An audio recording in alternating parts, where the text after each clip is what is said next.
నమస్తే మిత్రులారా. నిన్న మనం హైదరాబాద్‌లో చూసినటువంటి జూబ్లీహిల్స్ ఎన్నికల్లో మరి టీఆర్ఎస్‌ను గల్లంతు చేసి కాంగ్రెస్ పార్టీ అత్యధిక మెజారిటీతో నవీన్ యాదవ్ అన్న గారు భారీ మెజారిటీతో గెలవడం జరిగింది.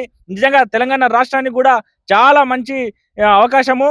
ఇప్పుడు రాబోయే మన స్థానిక ఎన్నికల్లో ఖచ్చితంగా తెలంగాణ రాష్ట్రం మొత్తము కాంగ్రెస్ పార్టీ నాయకులు నమ్ముతా ఉన్నారు. ఎక్కడైతే ఉన్నారో స్థానికంగా కాంగ్రెస్ అభ్యర్థులను ఈరోజు స్థానికంగా ప్రతి ఒక్కరిని కూడా గెలిపించి మరి తెలంగాణ రాష్ట్ర ప్రభుత్వాన్ని ఇంకా ముందంజలో ఆశీర్వదించి రాష్ట్ర అభివృద్ధికి తెలంగాణ ప్రజలందరూ కూడా తోడ్పాటు చేసి ప్రతి ఒక్కరిని కూడా తెలంగాణ రాష్ట్ర వ్యాప్తంగా కూడా అందరినీ గెలిపించుకోవాలని మనవి చేస్తున్నాం.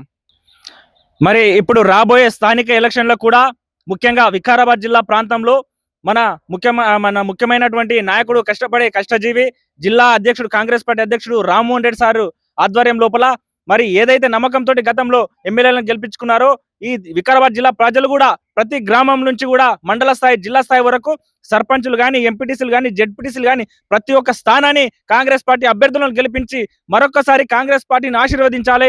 ఎందుకోసం అంటే మీరు పెట్టిన నమ్మకాన్ని వెమ్ము చేయకుండా ఇప్పుడు ఎంతో మన వికారాబాద్ జిల్లాలో పరిగి నియోజకవర్గ వ్యాప్తంగా కూడా ఎన్నో అభివృద్ధి సంక్షేమ కార్యక్రమాలు రామ్మోహన్ రెడ్డి సార్ కష్టపడి ఈరోజు అభివృద్ధి అనేది చాలా కష్టపడి చేస్తూ ఉన్నారు. కాబట్టి తెలంగాణ ప్రజలు మన వికారాబాద్ జిల్లా ప్రాంతంలో కూడా మరొకసారి ఆశీర్వదించి కాంగ్రెస్ పార్టీని భారీ మెజార్టీతో అన్ని స్థానిక ఎలక్షన్లు ప్రతి ఒక్కరిని కూడా చూడకుండా కాంగ్రెస్ పార్టీ అభిమానంతో వారిని గెలిపించి మీరందరూ కూడా మళ్ళొక్కసారి మన జిల్లా పరిగి నియోజకవర్గం తెలంగాణ రాష్ట్రంలోనే నెంబర్ 1 ఉండే విధంగా ఈరోజు మరి మీరందరూ కూడా అభివృద్ధి బాటకు తోడ్పాటు చేసి ప్రతి ఒక్కరు కూడా గెలిపించుకోవాలని ఈ సందర్భంగా తెలియజేస్తూ మీ నాగవర్ధన్, యూత్ కాంగ్రెస్ వికారాబాద్ జిల్లా ప్రధాన కార్యదర్శి.